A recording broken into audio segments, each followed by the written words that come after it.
God wants that to happen, he can do it. We do the little things, and like I used to think about Mother Teresa and like or St. Francis or Father Maximilian Kolbe, and like they did amazing things, but they were faithful to the little things, and God did the huge things in their lives. That's encouraging to me.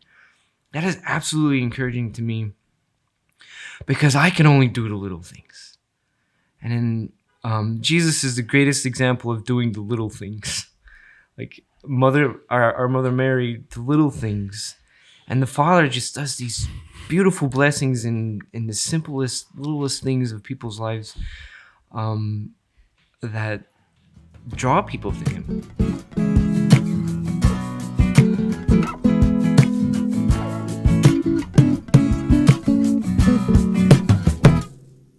Poco a poco vamos a llegar. Somos peregrinos, and you know that's who we are. We make our way. Hey, hey. Hey, I'm Father Mark Mary. What's up, everybody? I'm Father Innocent. And I am Brother Kolbe. Welcome here. back. Still here. The Brother Kolbe, Mother Teresa series. Oh my goodness. Bro, we're so happy you're here. I'm glad. And you're to not be nervous here. anymore. Yeah, I'm not sweating. You were sweating. But in part, probably in large part, is that you were moments before recording on the elliptical. That is Or not the true. elliptical, whatever that thing's called, the stair thing. Yeah, and then I had to go up 4 flights of stairs. And that gets you. So And you were trying to help me measure I have to get new pants for the desert, and he was trying to help me measure, and didn't have a tape measure big enough for. excuse me. What do you have Was that a bad joke? What do you have to measure for? Well, like I got confused on the sizes. My dad wants to get me some new pants for the desert, hiking stuff, but I didn't know like the measurements, like what one was like your waist and what was your inseam, and so he's like talking to me about First all this. one's the waist, and Yeah. the second one's. But the I thought length, I didn't know it was. I was just hoping that I didn't gain weight. My waist was higher than I thought it was. 42. Anyway, we had a funny. I'm just saying, sharing moments. We had a funny moment where I was insecure about my my pant size. it could happen to anybody. It could happen to anybody. Even somebody very, very, very, very skinny, like Father Innocent. Yeah. I think you're doing okay in that area. Awesome. Your cough. We're gonna go to the doctor. He just invited me on the break to go to the doctor with him. ENT. You got a doctor appointment? I have to make one. Okay. Well, as Father Innocent sort of talked about, we're recording this before, but again, when you listen to this episode, we're going to be in the desert. So if you want to pray for ourselves and all the postulants, that'd be great. Please We're going to be doing some scuba diving, maybe some snorkeling. Get your wetsuit on. get your weight. Yeah, go ahead. So we break up into tent groups, cooking groups. The friars, we stay in one group, so we do this thing the whole time. Last year, I was on dishes duty.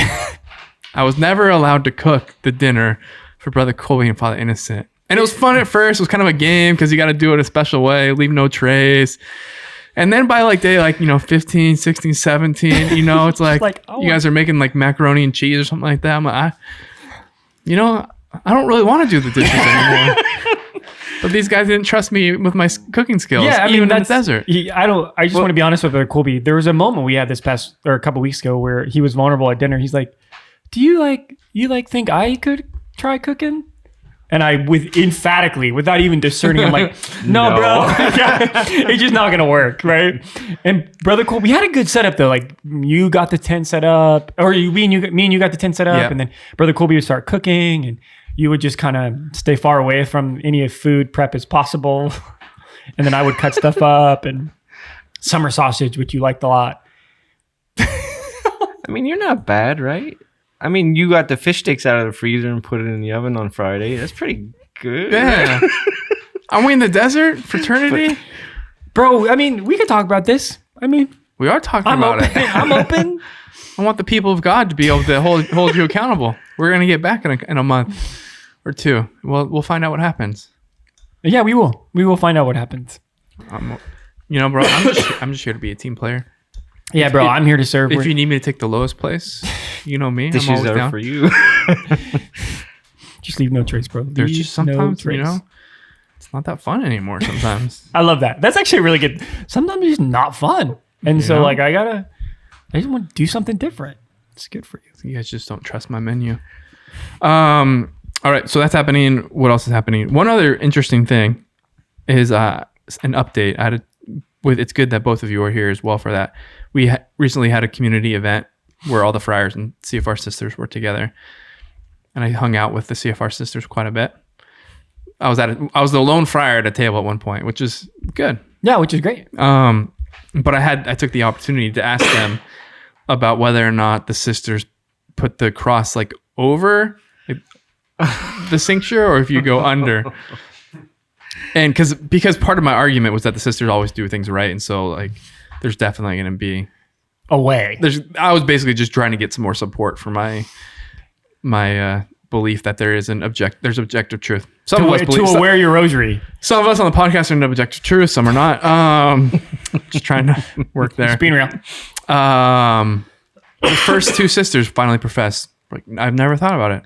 I don't think there is a rule. I don't think there is something. That's points for me. Yeah, that's right. That was very supportive of you guys. That was the first two sisters. Can we just be clear? Who's the postulant for like the real, like the on paper? Who's the postulant team here? Who's the postulant team? Are you two? Come on. Who's the habit maker as well? So that's why I'm saying this is why you guys are very key. That's why we do it right. We want to be a good example. We form guys. Yeah, we're forming guys for generations. Yeah, you're setting a whole trend. The second two I asked later on, sisters of great dignity and wisdom and judgment, were very much on my page. So there's still a divide.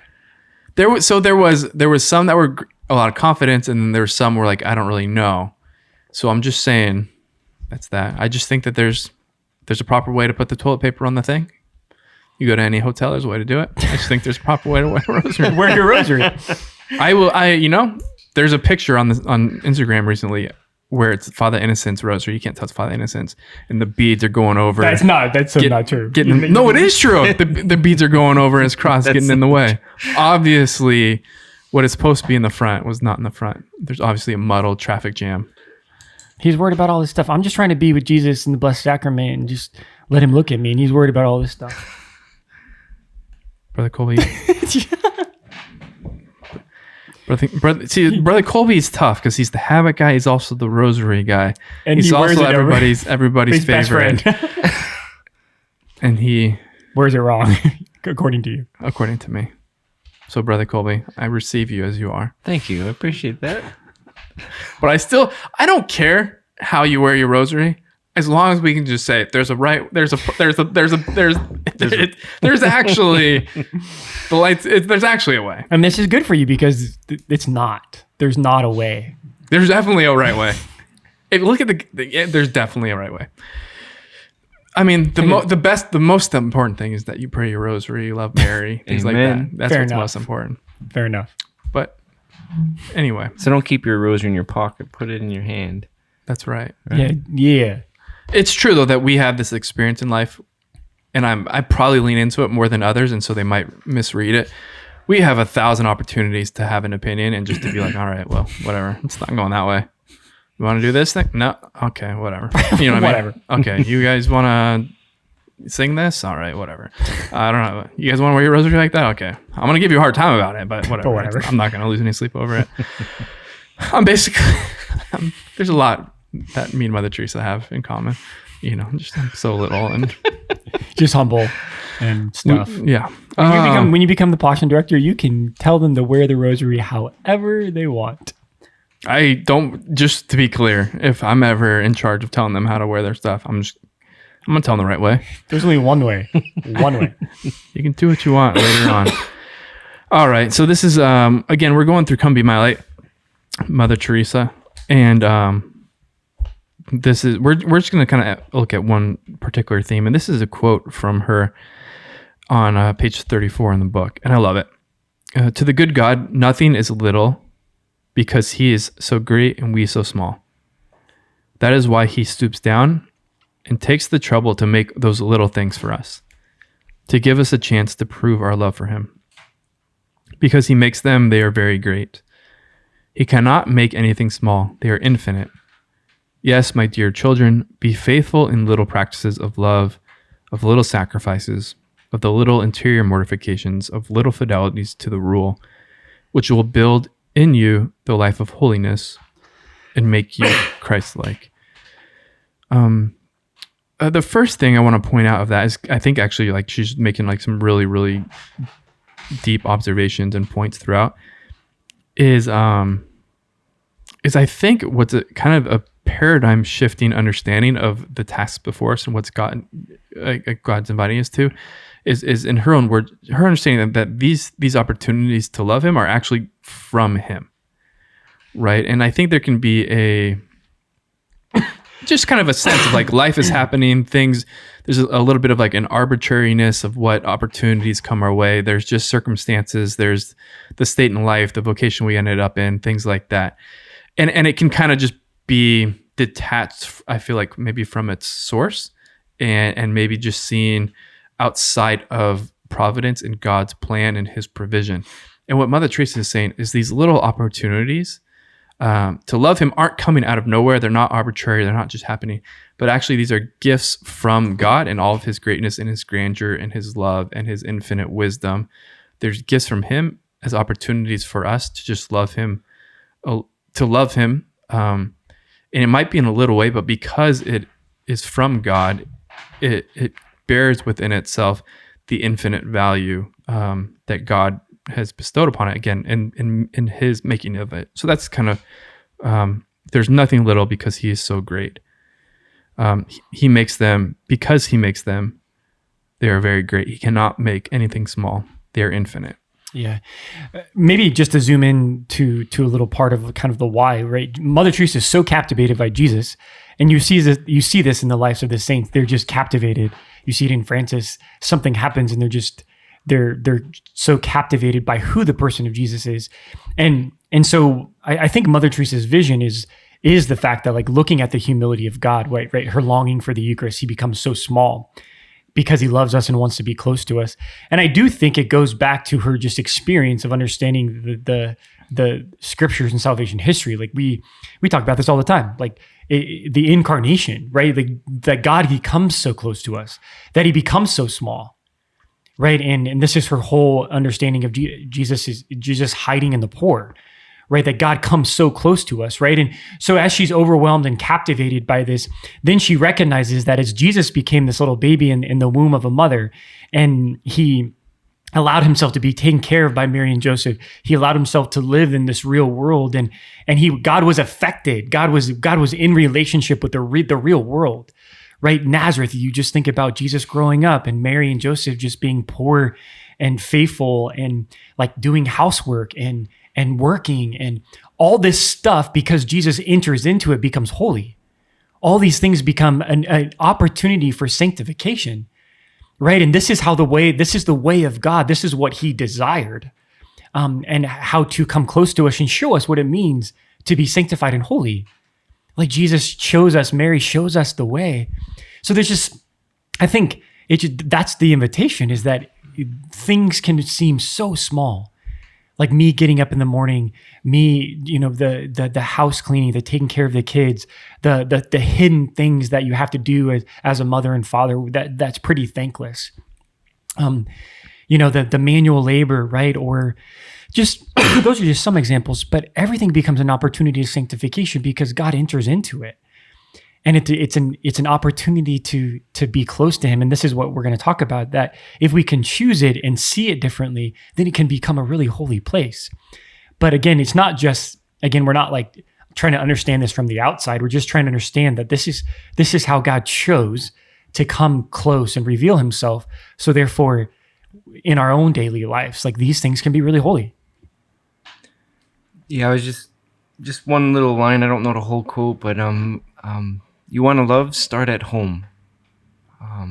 Just listening to you, Father, is just the everyday surrender of the little things. Now, the people, married couples and families aren't going to pray like religious, but they're called to great sanctity, like in every moment of their lives. And just listening to Mother Teresa say that one line, love at home, doing the little things, the sacrifices continually, like your sister and Brian, Katie and Brian, it's just so beautiful. so many families out there. It's just so beautiful. Start at home. Mm-hmm. You know. This as we're talking about it, I'm reminded of, I believe I've probably shared it on the podcast, but an experience I had as a postulant when we went to one of the friars from this area. We went to his family's house to watch the Super Bowl. And so I think the Super Bowl is maybe in like February-ish. So I'd been a postulant I was just like a few weeks outside of novitiate, right? And postulancy, you're not doing a lot of dramatic stuff, right? You're taking some classes, you're doing some work, you're helping the neighbors, you're mopping, you're sweeping, you're moving food, whatever, things like that. It's not particularly dramatic. And I remember sitting there and just we were watching whoever it was that was playing, and it like held up this mirror in my eyes, like what I was doing compared to what these people were doing. And it actually it made me very kind of like small and almost embarrassed, like almost ashamed that I was like focusing on doing these like really small things. And it's like, look at these people who are out here doing great things, being great athletes, having really cool stuff, making this big impact. All like yours, it was it was kind of like try to get in there, like you're just kind of out of touch and kind of weird and kind of wasting what you're doing. And it's just like you should kind of be like embarrassed. And that was like it was like that. And it wasn't anything that anyone said. It was just my life in contrast to what I was seeing, that just made me feel like insignificant and a waste, and again, kind of silly. And obviously I worked through that, understanding it. And I think there's two things to say, because I share that experience because I think for a lot of our listeners, particularly I think probably the stay-at-home mom, right, who is doing things like playing with her kids and serving meals and picking up Cheerios off the ground over and over. You know what I mean? And you're just there, and you're in the minivan and you're out of the minivan, and it's like that when you are, then you go on social media or you put on the TV, and there can be like a real concrete, convicting but subtle accusation that what you're doing is small and little and insignificant and silly and kind of embarrassing. And I think Mother Teresa, and I think the gospel, and I think the truth of reality needs to allow the light to dispel that lie, right? And in one way, and we'll go into it on a second level as well, it's just this reminder that the grandeur of something and the greatness of something isn't because of the something, it's because of God who makes these things great. And if He has given us these small tasks, these if you will, like hidden tasks, these unflashy tasks, the greatness of them, and actually that they're even greater than some of these other things, what I want to say is because God has given to us, and our fidelity to that there's nothing small, it's all infinite. And so picking up the Cheerios is not a small task, but because it's from God, for God, with God, it has infinite value, right? And this is something I think Saint Therese kind of talks about this in the story of a soul, where it's like, if for love of God, like I pick up a pen, it can save a soul or something like that. And again, what she's living from and understanding in that little way is it's not about the thing at all. It's about the love, and it's about fidelity, and it's about God, and it's Him and Him alone who makes something big and fruitful. Bro, this is not like a coping mechanism or just a thing to put on to like make us feel better about like not having flashy lives or great lives. We're actually, I mean, what you said, this is all true. This is from the heart of the gospel. This is from the heart of Jesus.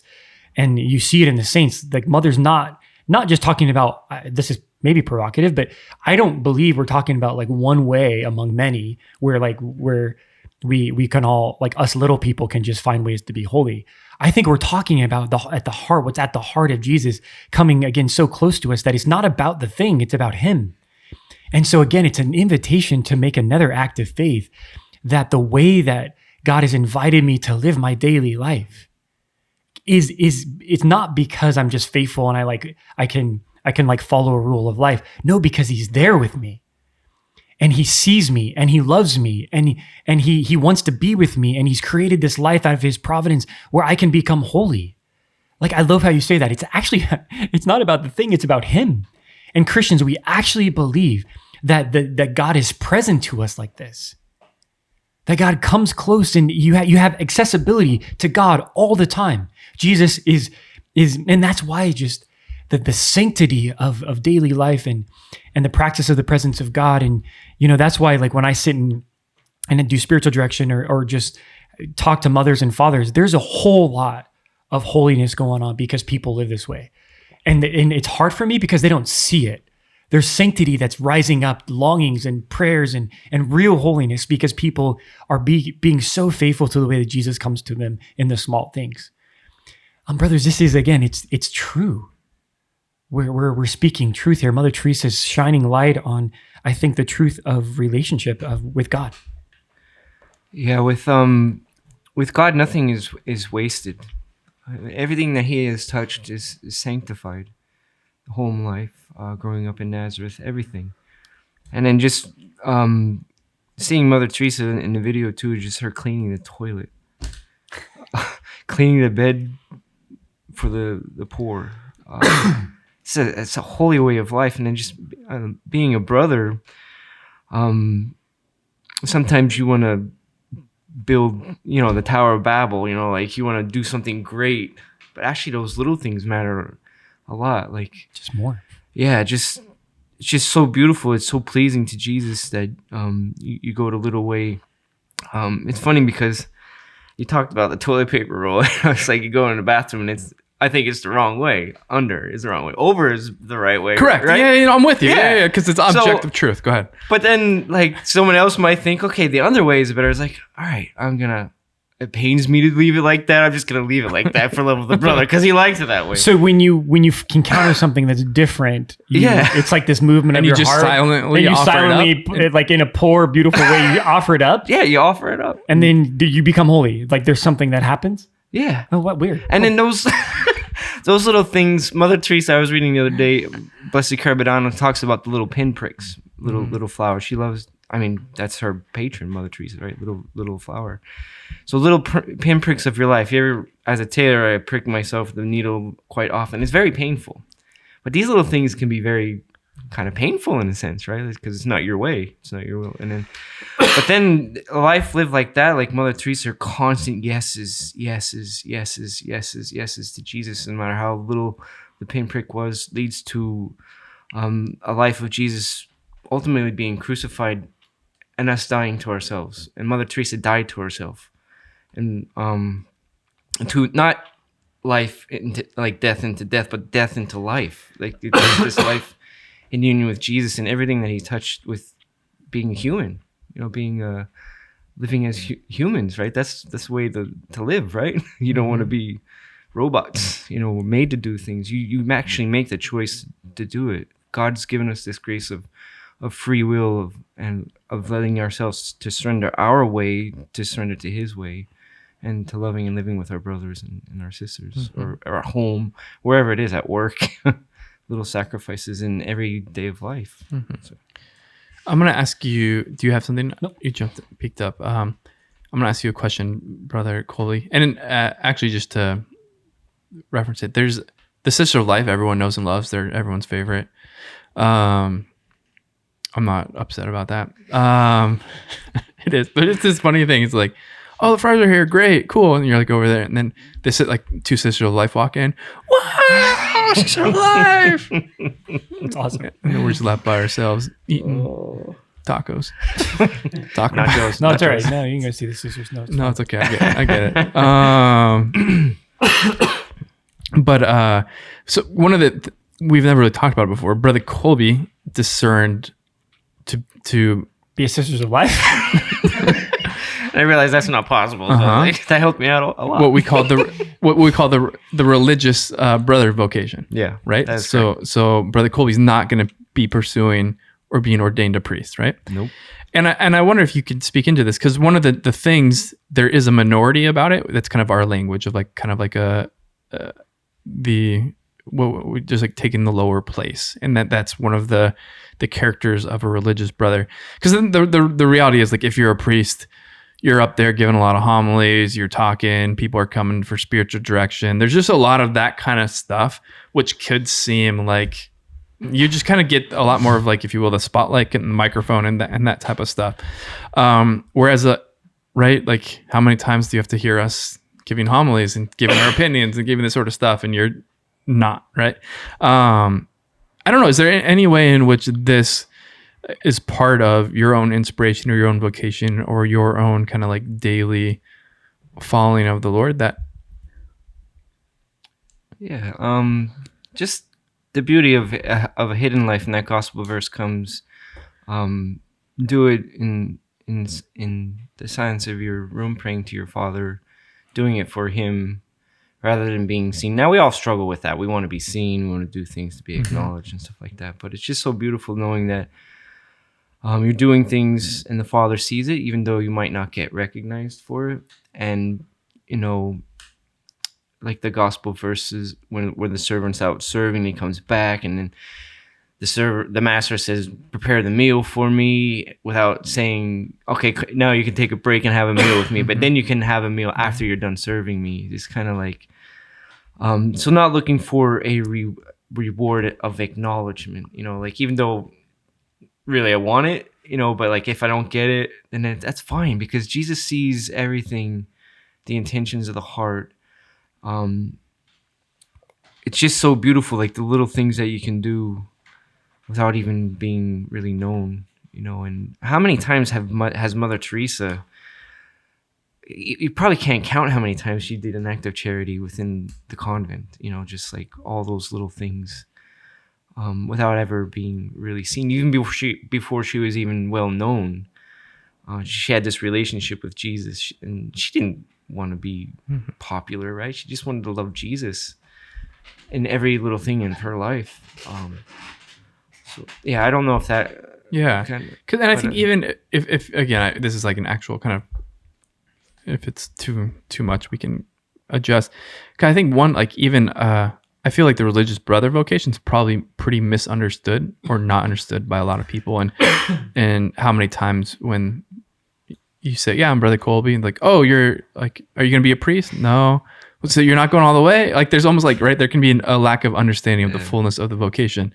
What, like, what's your understanding of that, or your? Yeah, I originally thought I was called to be a priest, and I hear that often. Why don't you go all the way? Like, even when I was discerning, people were like priesthood, and I thought that was the case until I learned about the Capuchin friars, and I was just drawn because you could be holy like that. And they had a great love for Jesus in the Eucharist, a great prayer life. And the vocation as a brother is mysterious in a sense, right? We're not sisters, obviously, but we kind of live similar. We're not ordained. Sisters aren't ordained. We can't be ordained unless God is calling you to that. But just that intimate relationship with Jesus in the Eucharist, and then just seeing Mother Teresa, the holiness of her life. St. Francis wasn't a priest, the holiness of his life. Everybody's called to holiness, but where is God calling you to be holy, really? And that's your way. God's sanctity is doing God's will. That's it. Obedience, doing God's will. And that's where you get totally satisfied in doing God's will. And in joining the friars, brothers saw me as a brother, and I just get excited about that. Like, just being a brother, living that life, being on the streets, going on home visits. And to be honest, I see you guys living, even though you're ordained as brothers, you cook, you clean, all the little menial tasks that the brothers do. I look at you guys as brothers, and then but you live both of it. It's really, really beautiful. And I'll say it over and over and again. The complement of a brother with a priest is just so beautiful, because really you can't separate it. Really, it's just a life lived together so very well. We go to a nursing home on Wednesdays together. I'm excited about that. I'm very grateful for that. Like, even in Haiti, you take when we were out on the streets and your father's just so willing to go and give the sacraments to brothers. He finds people and he comes gets me. So it's just beautiful, and I'm satisfied. Like a brother said one time, somebody asked him, "Why don't you go all the way?" And the simple answer was, "It's just so simple. I have gone all the way. This is God's will for me, and I love it. I love the intimacy in prayer, in the Eucharist, and try the best I can throughout the day, realizing that our consecration, Jesus touched everything and sanctified everything. So our life is consecrated to Him. It's sanctified, and everything that we do is a menial task, whatever it is holy, right? It's like, so living a normal life, brothers cook, we clean, so that's a way of holiness, right? It's just, I would at times get full of anxiety because I feel like I'm not doing enough. Like, I love the rosary. I want to spread it throughout the whole world. But I think He's just happy with me giving one rosary at a time instead of like giving a million rosaries out. Because that really means like it's more intimate, like with the one person you're talking and you're able to.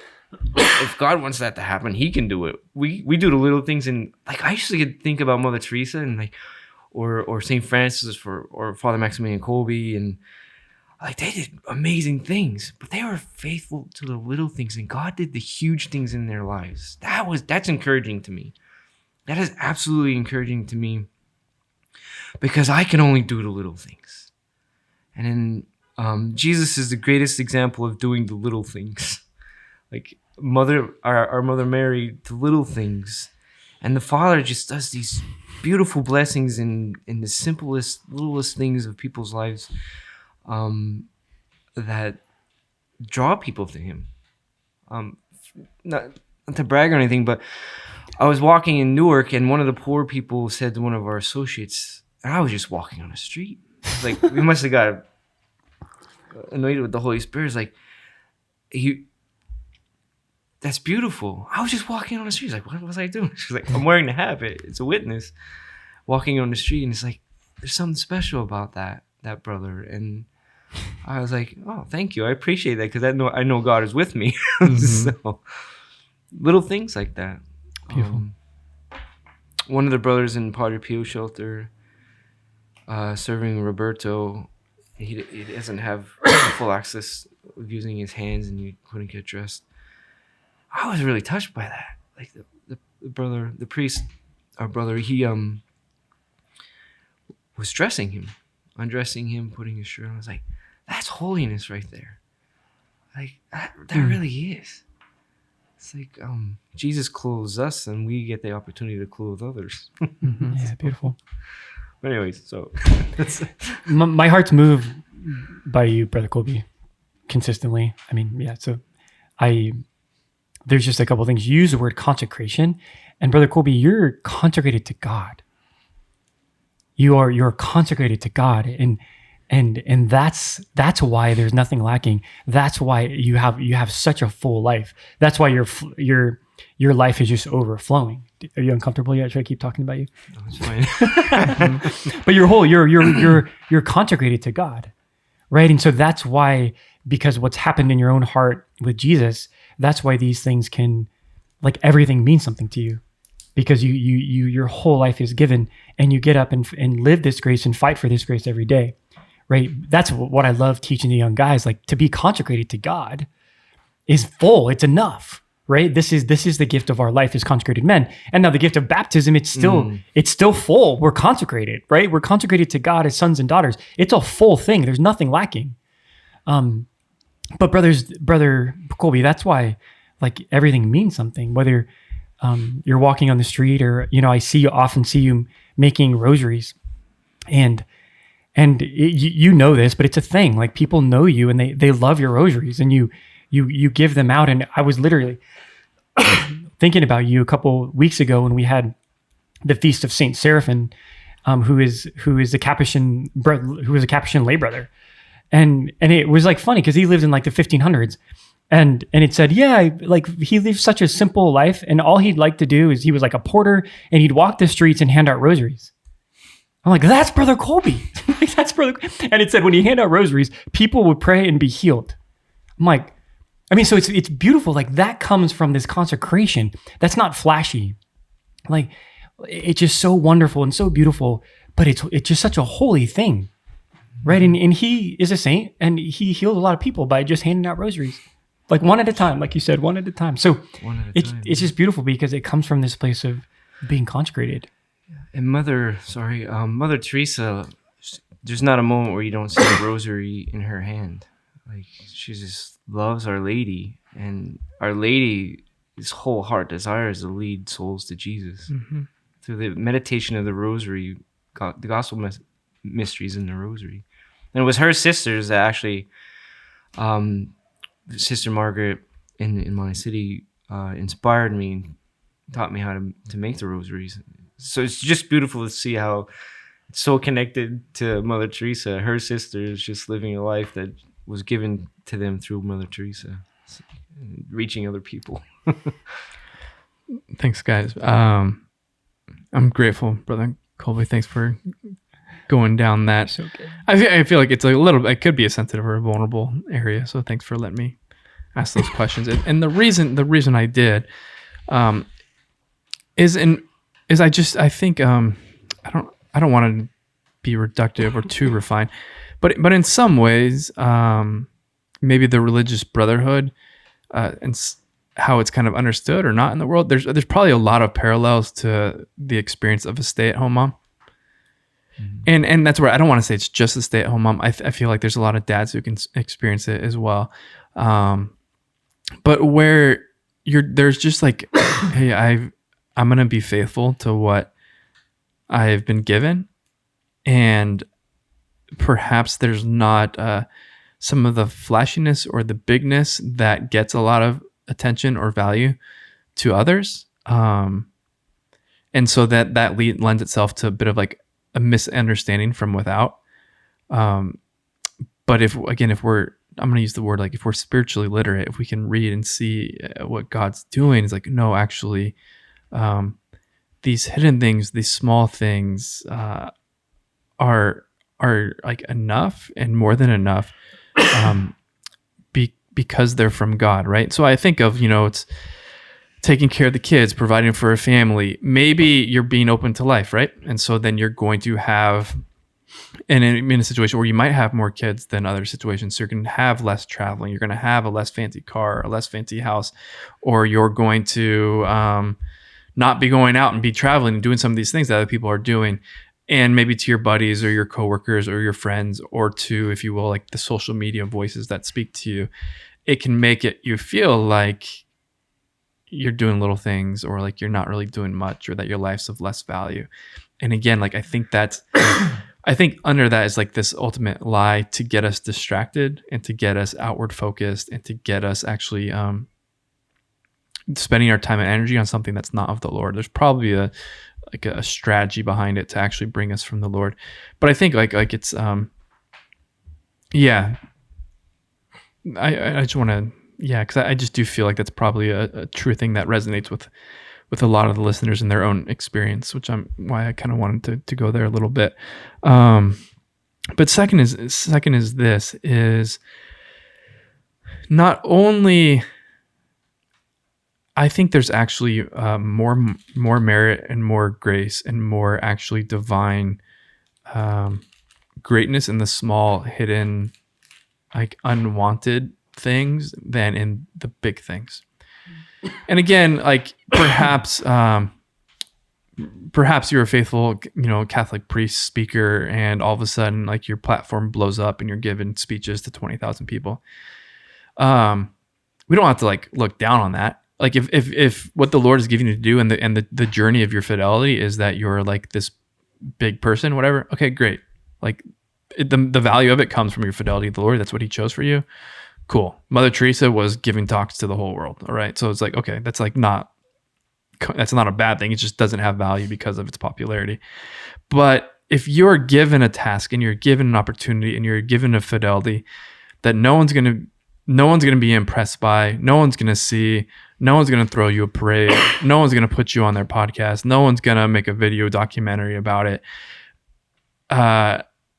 You're even subjectively, you're not actually going to impress yourself or feel particularly good. There's like no sugar to the task given to you at all. Like if you can be faithful there and do that little thing out of love, I think the grace behind that, the sanctification behind that is even greater than giving a talk which is seen by 30,000 people. And you see them crying and they're coming up for you. Father, this was the best thing ever. But like, if you can do this at the little thing where your kids don't even appreciate it, your husband or your wife just kind of takes it for granted, but you're just going to be faithful and do it for the Lord. And that's why I think like in the Capuchin history, so we're like the Capuchin Franciscan history, so many of our greatest saints are not priests. They're religious brothers because they gave their life to doing these small tasks and these little tasks, and they came out of sanctity, but they also made them holy. And there's an incredible amount of grace in the little things. And so I want to even like turn the narrative. Not only is your thing of equal value to whoever, whatever, but actually perhaps because of how small and little and unseen it is, it's actually the most dignified of roles and responsibilities.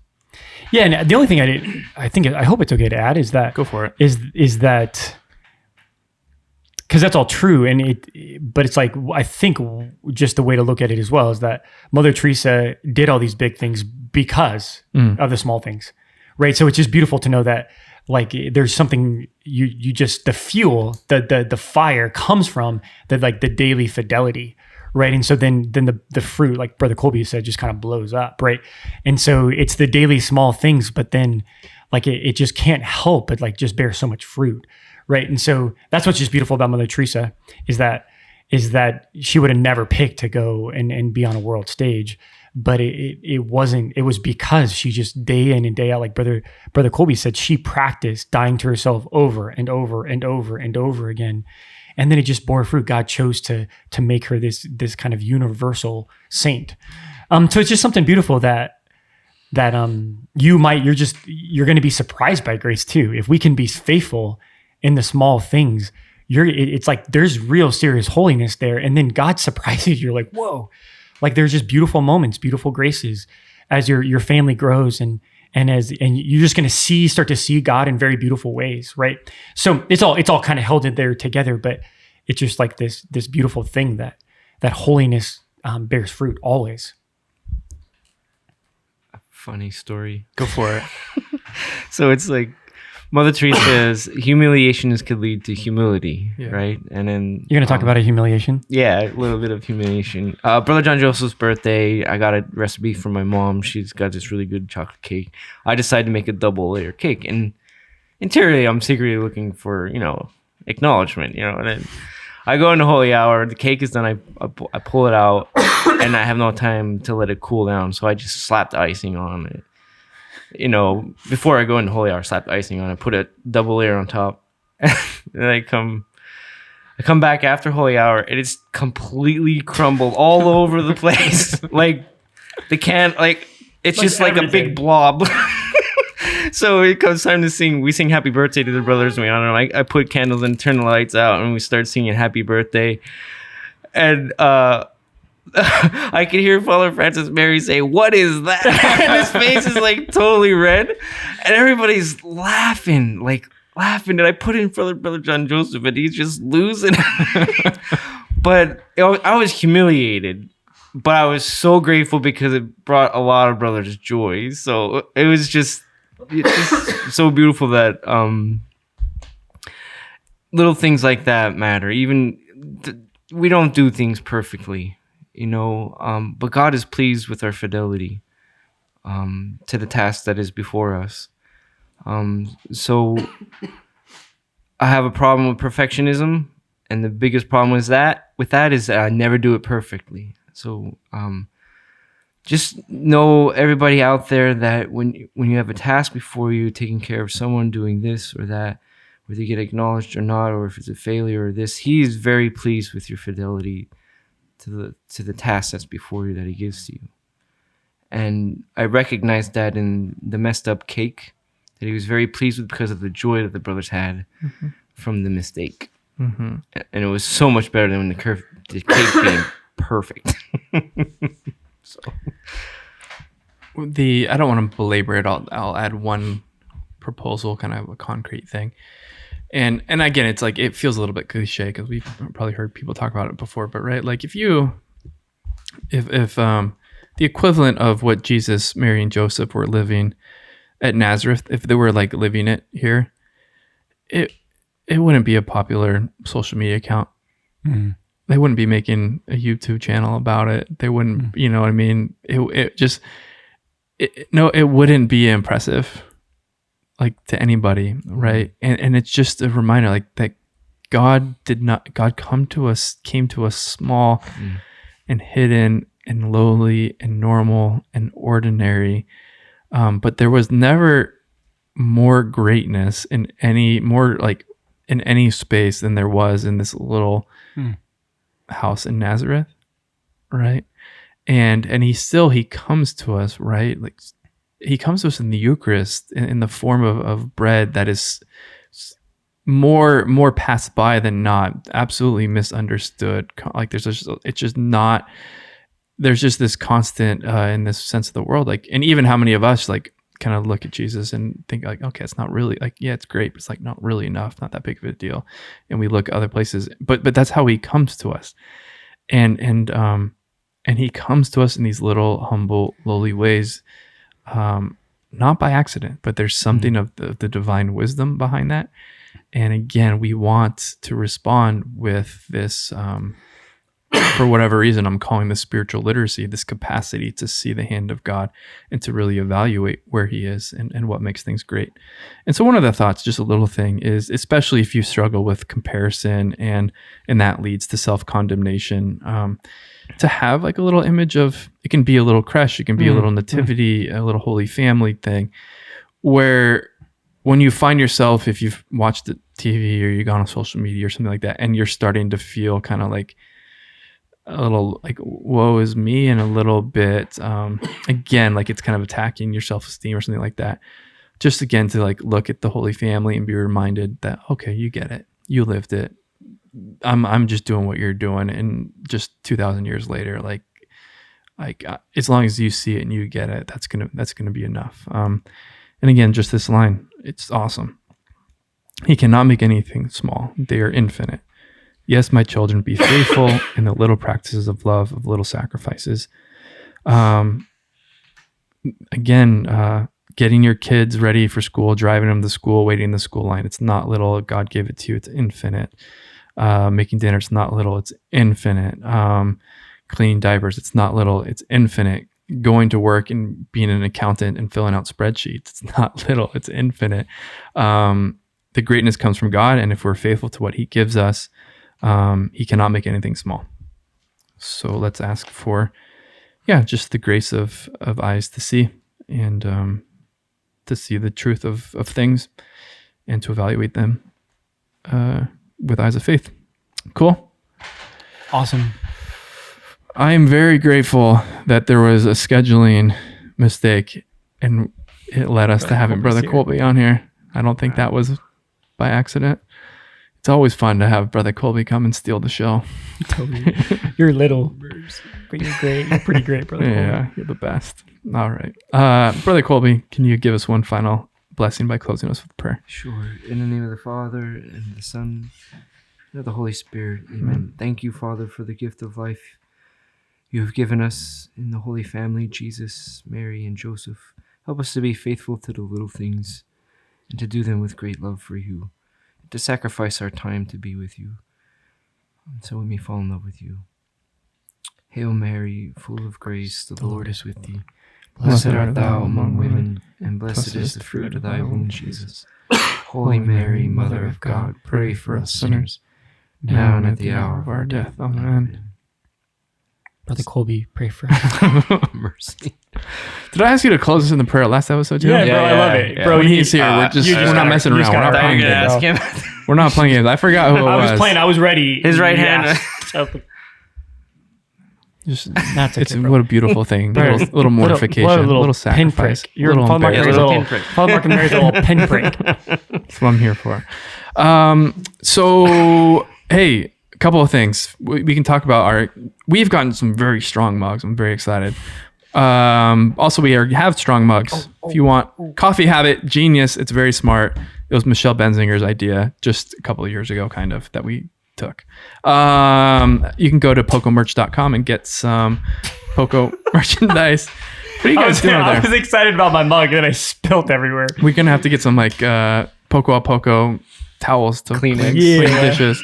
And if you want to be prepared to follow along with us for the Advent, you can go to whydisciple.com. I think get the Emmanuel devotional, also known as By the Fire. Go for it. I want to say hi to Sean Conley. Thanks for sending this Clemson mug. That's awesome. Thank you. And it was just for you because you never get a mug. Yeah, because I whined, and it was rightly so that I whined that I never get a mug, and no one's ever sent me a mug. And then a week later, someone sent me a mug. Oh, feeling the love, Sean. Thank you. That's mug. You don't know what that mug is from. Cheers. It's UF, Florida. Cheers. Go Gators. That's from Haley and Sabrina. Catholic Gators. I love Catholic Gators. Thank you. All right. I like this one because I believe that their quarterback, I think, is going to be great from Southern California. We'll see. And did we forget anything? See you next week. Thanks to all our benefactors. We are deeply grateful. We know you give monthly, weekly, one-time gifts, but we're just really grateful because this is how this happens. The grace of God and good people. So thank you. Thank you. Thanks, Rob. You're the best, Rob. All right. See you. Peace. Poco a poco vamos a llegar. Somos peregrinos and you know that's who we are. We make our way. Hey, hey. Little by little we learn a little more each day that God is love. That life is short. That all will be well. And I know